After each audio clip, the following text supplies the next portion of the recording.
કારણ કે જ્યારે ઓમ નમો શિવાયનો જાપ થાય છે ત્યારે મનને શાંતિ મળે છે.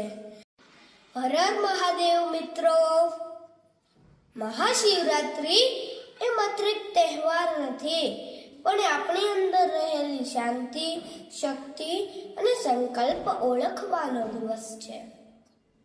ભગવાન શિવે આપણને શીખવે છે કે જીવનમાં ગમે તેટલી મુશ્કેલીઓ આવે પણ પોતાના મનને શાંત અને સ્થિર રાખો. ભગવાન શિવે સમાજના કલ્યાણ માટે વિષપાન કર્યું હતું. એ આપણને પણ શીખવે છે કે આપણે નકારાત્મકતા સહન કરીને સમાજ માટે સકારાત્મકતા ફેલાવીએ.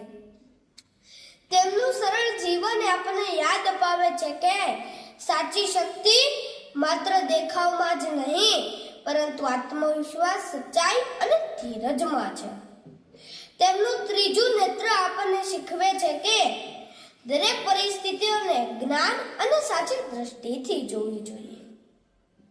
મહાશિવરાત્રી આજના યુવાનો માટે એક સંદેશ છે કે પોતાના લક્ષ્ય પર ફોકસ કરો, નકારાત્મકતા અને ખોટા વિચારોને છોડી દો અને પોતાની અંદર રહેલ શક્તિને ઓળખો. કારણ કે જ્યારે ઓમ નમો શિવાયનો જાપ થાય છે ત્યારે મનને શાંતિ મળે છે અને જીવનમાં એક નવી ઉર્જા અને આત્મવિશ્વાસ જન્મે છે. તો આ મહાશિવરાત્રી પર પોતાની અંદર રહેલ શિવને જગાવો.